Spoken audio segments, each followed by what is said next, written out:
हम बात कर रहे हैं एक छोटे से टॉपिक ऑफ आईडीटी की, इनडायरेक्ट टैक्सेशन की, जिसके अंदर हमारा एक जीएसटी का टॉपिक आता है इंस्पेक्शन। अब जो इंस्पेक्शन होता है, क्यों होता है, कब होता है, उसके कुछ रीजंस होते हैं। इंस्पेक्शन हमारा अंडर सेक्शन 67 के अंदर हमारा रूल करता है। इंस्पेक्शन क्यों कब किया जाता है? इंस्पेक्शन को करने की एक ही अथॉरिटी होती है कि हमारा जो जॉइंट कमिश्नर होता है वो अथॉरिटी देगा किसी भी ऑफिसर को कि भाई हम इस बंदे का इंस्पेक्शन कर सकते हैं। अब इंस्पेक्शन के रीज़न क्या होते हैं, कौन क्यों किस लिए करता है?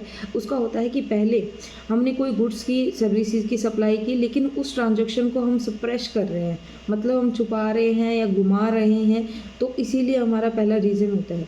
दूसरा हमारा एक रीज़न होता है कि जो स्टॉक होता है उसको सप्रेस कर रहे हैं, क्योंकि इन्वेंट्री होगी तो उसके ऊपर हमारा टैक्स पे हुआ या नहीं हुआ उसकी चीज़ें पर तो चेक किया जाता है। वो कंसील ना कर रहा, हमारे जो टैक्सेशन का अमाउंट होता है उसको कंसील ना कर रहा हो, इसीलिए उसका एक रीज़न होता है कि हम उसका भी इंस्पेक्शन कर सकते हैं। तीसरी चीज़ हमें पता चल रहा है कि सामने वाले ने आईटीसी एक्स्ट्रा क्लेम कर रखा है।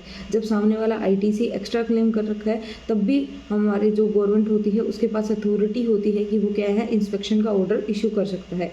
और चौथी चीज़ होती है कि हम के जो लॉज एंड रेगुलेशंस होते हैं हमारे जीएसटी के अंदर, उसके अंदर उन प्रोविजंस का हम क्या कर रहे हैं, फॉलो अप नहीं कर रहे हैं, उनका कॉन्ट्रावेंशन कर रहे हैं। जब हम उनका कॉन्ट्रावेंशन करते हैं तो उस केस में भी हमारा क्या है, जीएसटी अथॉरिटीज़ हमारे अगेंस्ट इंस्पेक्शन के चार्जेस लगा सकते हैं।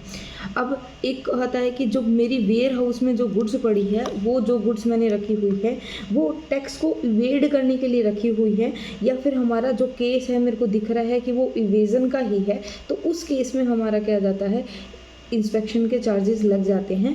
और इस केस में क्या हो जाता है, जो हमारा एडिशनल या जॉइंट कमिश्नर होता है वो किसी ऑफिसर को ऑथोराइज करता है जो इनके बिहाफ पे क्या है, एक्शन लेता है। This is the at all.